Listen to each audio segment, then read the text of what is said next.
Un village minuit sonne, un forgeron frappe le fer. Radio Libre en Périgord, lundi, 11h30. En direct, la chronique du groupe Fred Zeller, présentée par Jean-Louis. Dit-il que je travaille, loin des canons, je vis en liberté. Auditrices, auditeurs, amis, citoyens, camarades, bonjour. Nous sommes le lundi 8 septembre 2025 et nul ne sait dans quelle situation nous serons ce soir et encore moins après-demain. Nous sommes au début d'une semaine qui promet d'être bien agitée. Je voudrais tout d'abord dire un mot du Forum des associations qui s'est tenu dans la plupart des localités samedi dernier et ici localement, particulièrement à Périgueux, au stade Rongiras et sur Coulounier, donc également sur le stade de Coulounier.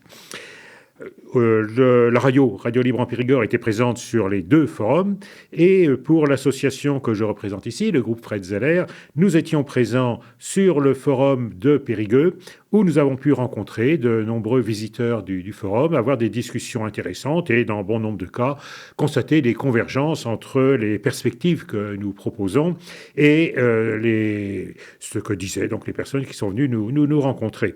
Et à ce sujet des perspectives, deux essentiellement à ce jour, la perspective du meeting pour la paix, du meeting contre la guerre du 5 octobre prochain à Paris, porte de Versailles, auquel la Libre Pensée, la Fédération nationale de la Libre Pensée, a, dans son congrès qui s'est tenu il y a 15 jours, 3 semaines maintenant, apporté son soutien et qui appelle à y participer. Et la préparation du grand meeting de la Libre Pensée à Japy, le 6 décembre prochain, qui sera un meeting pas seulement de la libre pensée, mais de l'ensemble des organisations qui se rassemblent aujourd'hui sur cette perspective, pour reprendre ce terme, en finir avec le financement public de l'école privée. Et nous avons largement discuté donc de cette perspective dans les discussions que nous avons pu avoir donc samedi sur le forum de Périgueux. Alors cette perspective nous amène tout logiquement à ce que je vous propose pour la chronique d'aujourd'hui, au moins dans la première partie, c'est-à-dire une intervention qui a été faite précisément au congrès de la Fédération nationale de la libre pensée au mois d'août dernier, une intervention donc pour la défense de la loi du 9 décembre 1905 portant sur la séparation des églises et de l'État. Mais avant de vous donner connaissance de cette contribution, je voudrais vous lire une déclaration importante de la librairie de la libre pensée. S'agissant de la remise en cause des libertés et de la liberté fondamentale qui est celle de pouvoir proposer à la lecture les ouvrages que telle librairie pense pertinente, eh bien, ce qui vient de se passer par rapport à la librairie de la libre pensée est proprement scandaleux. Le titre de ce communiqué, c'est « Le CRIF serait-il la nouvelle police politique de la pensée ?» Et je vous lis ce texte. C'est avec un certain effarement que la librairie de la libre pensée a reçu, comme la plupart des librairies, un message comminatoire du Conseil représentatif des institutions juives d'Auvergne-Rhône-Alpes, lui enjoignant de ne pas vendre, donc c'est le titre du livre, Gaza, est-ce que vous voyez vraiment, l'ouvrage de Mazen Kerbaj, dessinateur libanais engagé contre le génocide en cours à Gaza. Nous voyons cette lettre digne à la fois de la propagande du GPU et de la congrégation catholique de l'Index, organismes totalitaires qui ont la destruction de millions d'ouvrages à leur actif, publications jugées mal pensantes et non conformes à l'idéologie totalitaire portée par ces professionnels de l'autodafé.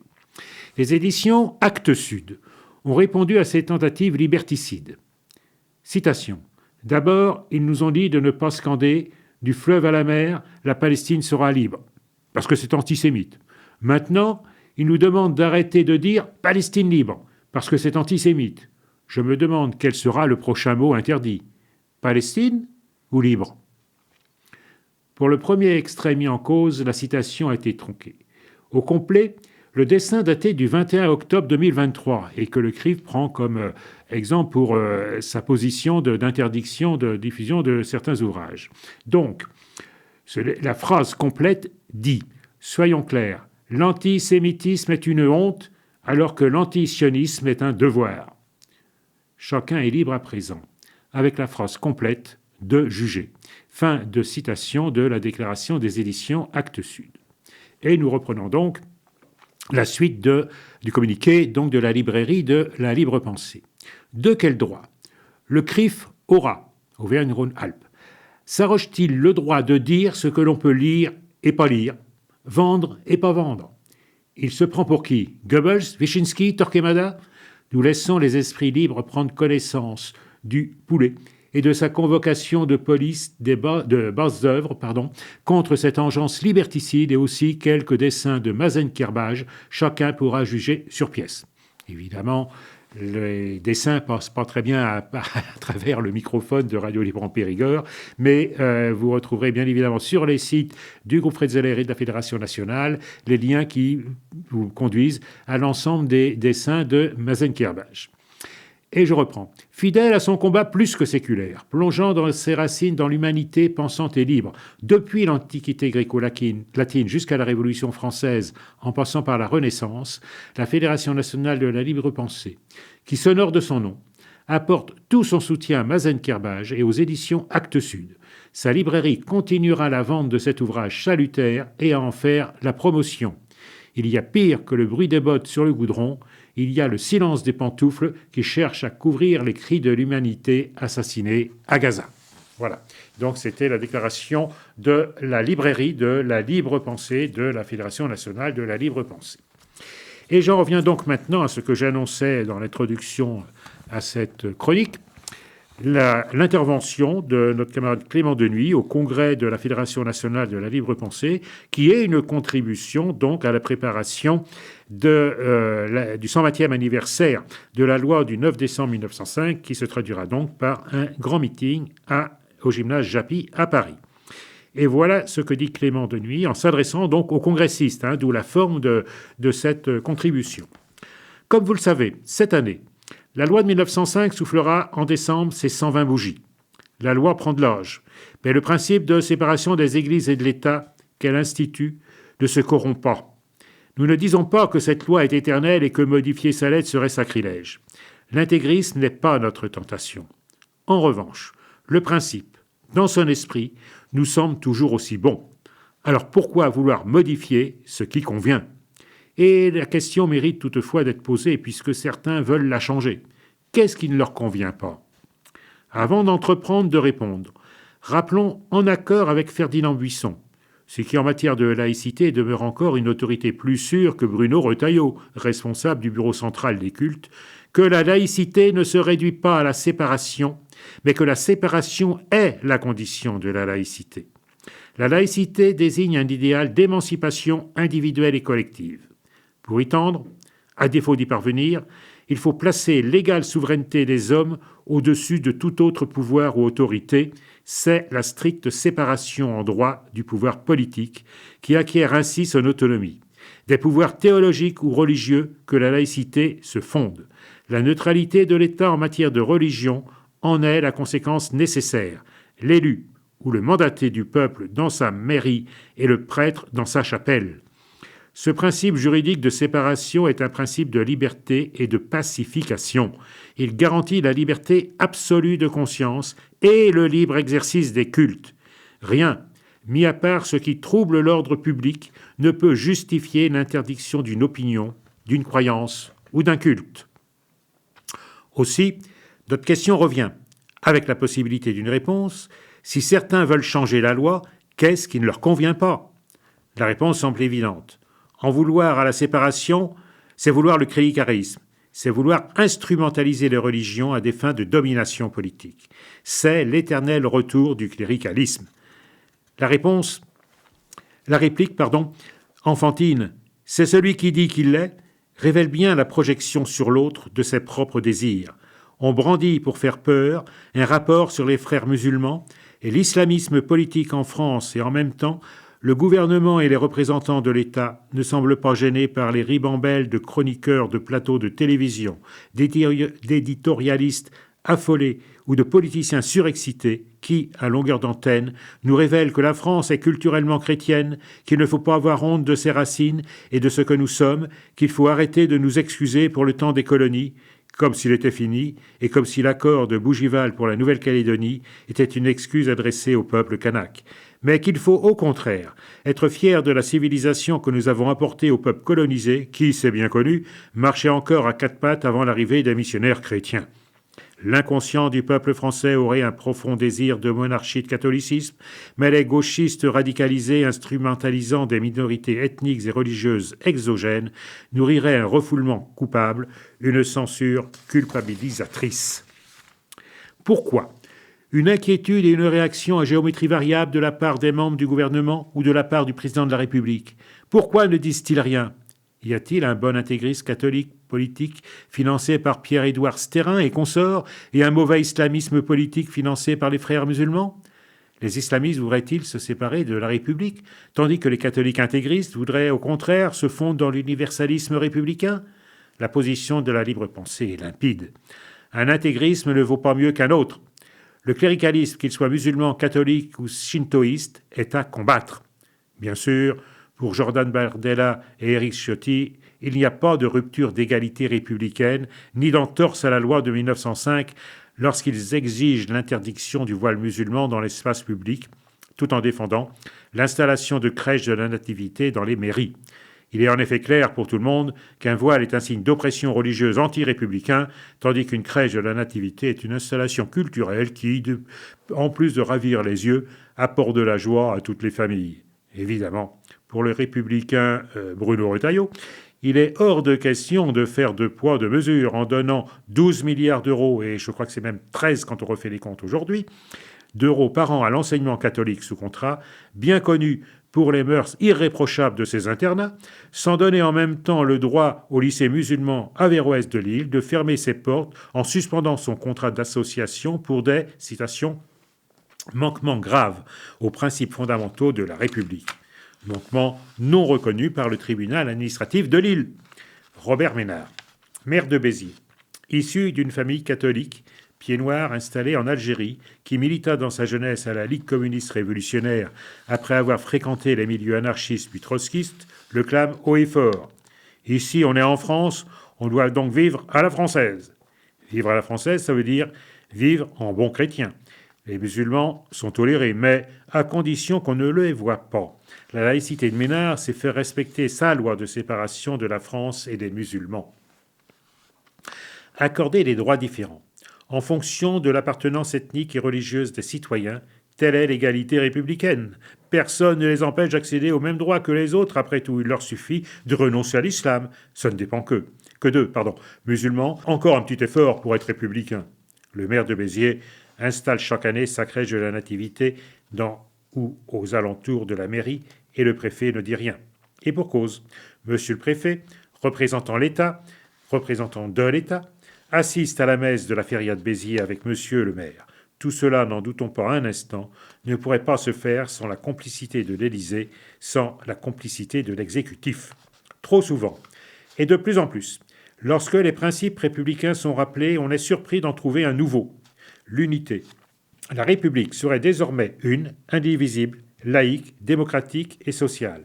Cet appel à l'unité, rajouté à l'indivisibilité, est le pendant de la lutte contre le séparatisme.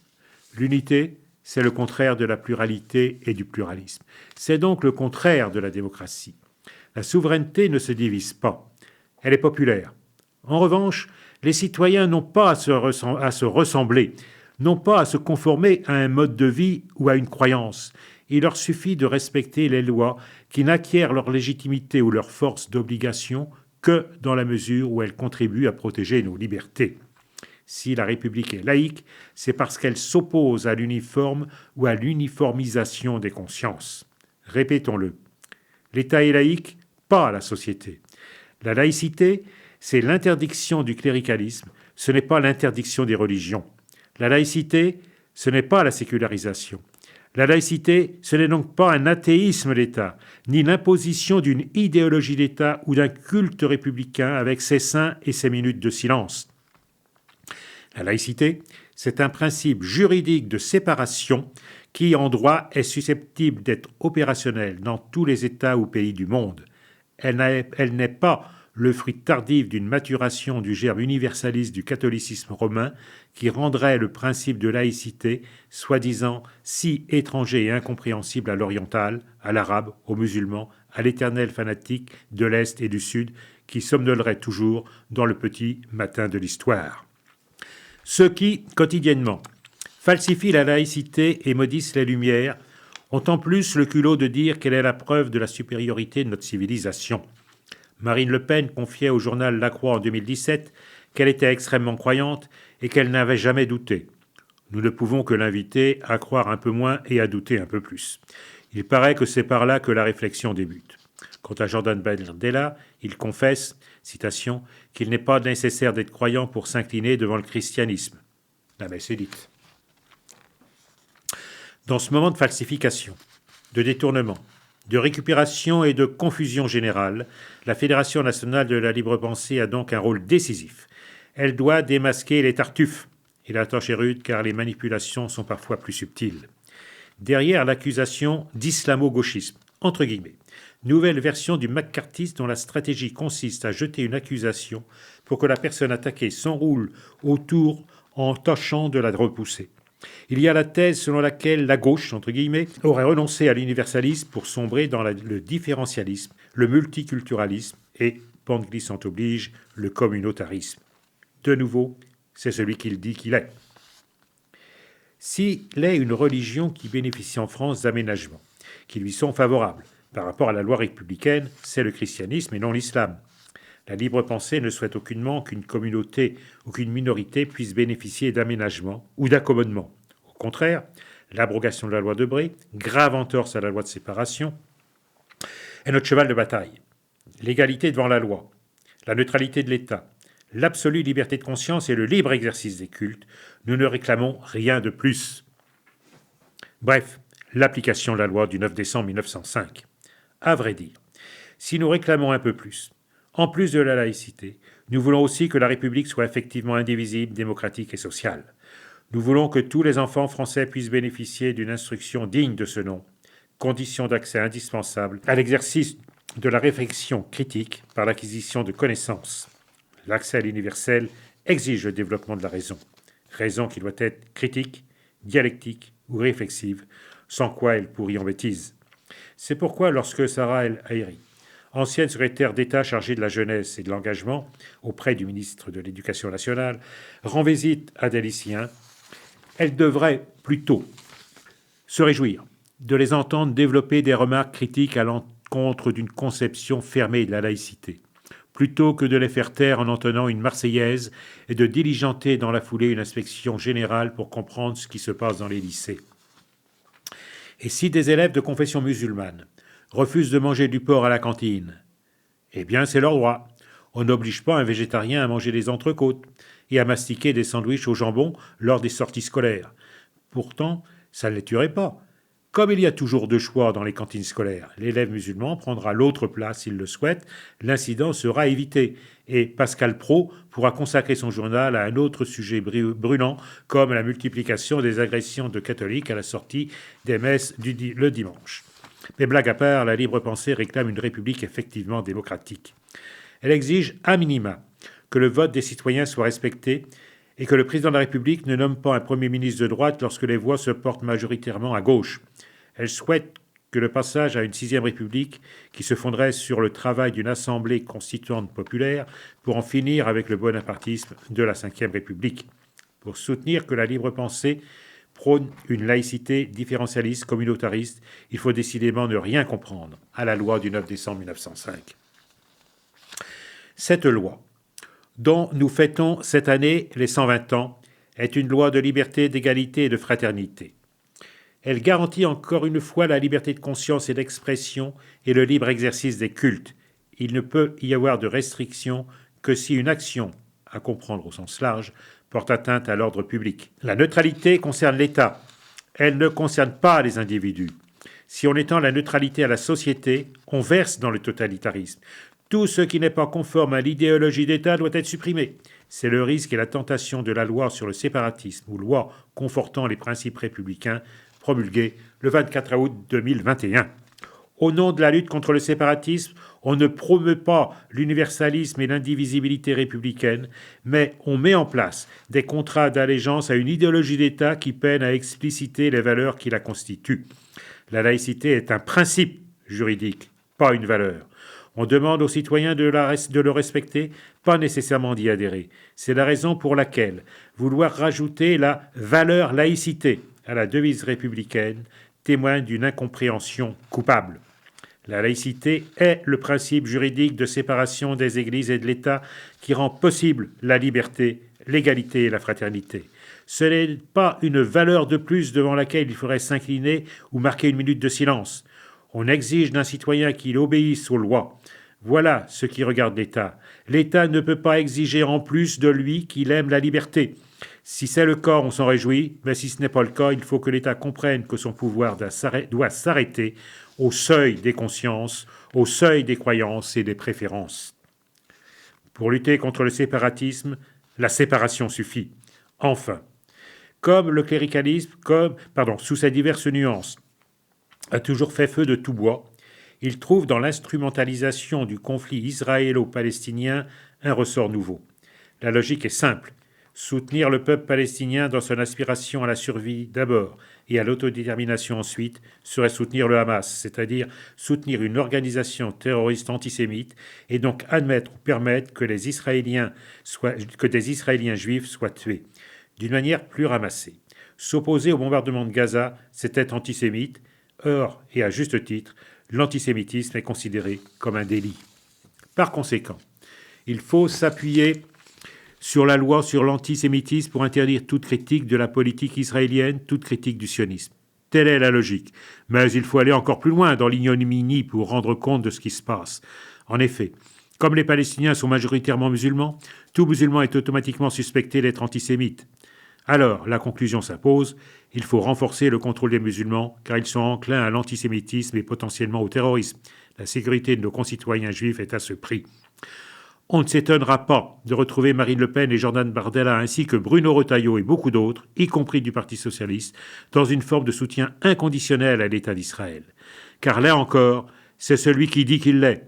Accuser d'antisémitisme les musulmans et tous les individus qui défendent les droits du peuple palestinien contre une politique coloniale et impérialiste criminelle, c'est projeter sur l'autre ce que l'on souhaite, un État ethnique et religieux, le contraire d'un État laïque.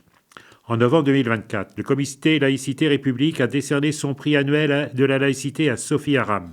Cette dernière qualifierait sans doute la libre pensée de suceur de mola, ayant lâchement renoncé à défendre la laïcité et la liberté d'expression en capitulant devant la menace d'une fatwa ou par un pacte avec le diable. Quant à nous, nous regrettons que sa défense de la laïcité se limite à la critique du voile et des mollahs et n'aille pas jusqu'à la dénonciation des projets de loi visant à interdire la critique du sionisme. En novembre 2023, le comité Laïcité République avait remis son prix de la laïcité à Abnous Shalami. Elle est aussi originaire d'un pays majoritairement musulman qui n'a pas assez de mots assez durs pour l'intégrisme musulman, mais elle n'en a aucun pour les intégristes des autres religions. Tous les deux parlent d'une trahison de la gauche, d'une gauche qui serait islamo-gauchiste, islamo-complice. Si cette tartufferie ne se faisait pas au détriment de la lutte sociale et au profit de la réaction, il faudrait en rire. Ce n'est malheureusement pas le cas. Il y a fort à parier que si Jaurès était parmi nous, le comité Laïcité République ne le trouverait pas digne de mériter son prix laïcité, lui qui fut pourtant l'un des principaux artisans de la loi du 9 décembre 1905. Eh bien, tant pis pour le comité Laïcité République. Nous choisissons Jaurès. Voici ce qu'il écrivait dans l'Humanité le 7 août 1904, en conclusion d'un texte intitulé « Étienne Dolé, le martyr d'un libre penseur ». Ô ineptie des inquisiteurs, ô niaiserie des bourreaux, mais tous, en qui ces souvenirs raniment la juste haine et le mépris aussi des puissances de servitude, maintenant toujours ardentes en nous, la vie de l'esprit, la libre et noble inquiétude du vrai. Et un peu plus loin, je continue la citation donc de Jaurès. L'organisation du nouveau monde social de solidarité et de justice ne se fera point sans un grand effort de pensée. Les bûchers sont éteints, mais l'obstacle demeure, des inerties, des routines, des préjugés, des ignorances. Le vrai moyen d'honorer les martyrs de la pensée comme Dolay, c'est de créer en soi, par un travail de tous les jours, la liberté de l'esprit, la puissance de la vie intérieure. » Fin de citation. 120 ans après la loi de 1905, les forces laïques du pays doivent poursuivre le combat contre les obscurantismes, les cléricalismes et les puissances antisociales et antidémocratiques de notre temps. Chaque jour compte, mais il y a des jours particuliers. Le 6 décembre au gymnase Japy sera précisément un jour particulier. Voilà, fin de la contribution de Clément Denuy, membre de la commission administrative de la Libre Pensée. Nous arrivons au terme de cette chronique. Je vous propose donc d'écouter maintenant le deuxième morceau que nous n'avons pas pu passer la semaine dernière, faute de temps. Et nous retrouvons donc Nico Wayne Toussaint.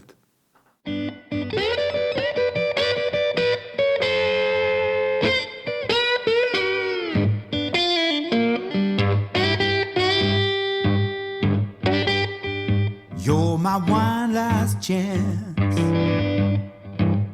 You're my one last chance. Baby, you're my one last chance. You're my one last chance. I done lost so much, but I've never lost trust in you. You're my one last chance.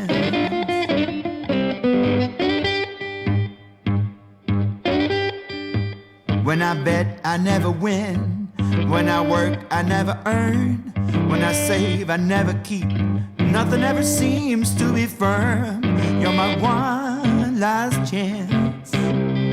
Baby, you're my one last chance. I done lost so much, but I never lost trust in you. You're my one last chance.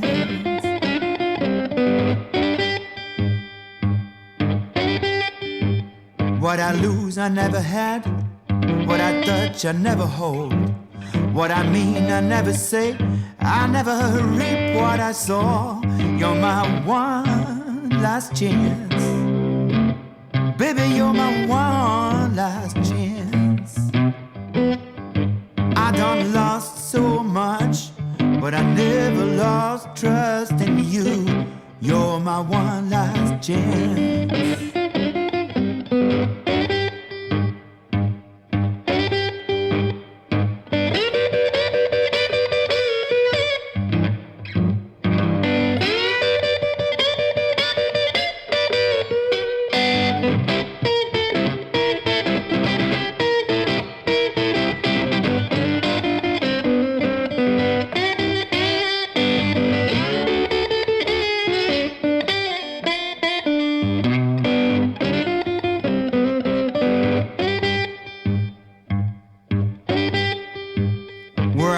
I never find. Where I look, I never see. People say I'm just so blind. I wish it wouldn't just be me. What I chase for, I never catch. What I shoot for, I never strike. There's one thing I can tell now. When I miss, I never fail. You're my one last chance. Baby, you're my one last chance. I done lost so much, but I never lost trust in you. You're my one last chance.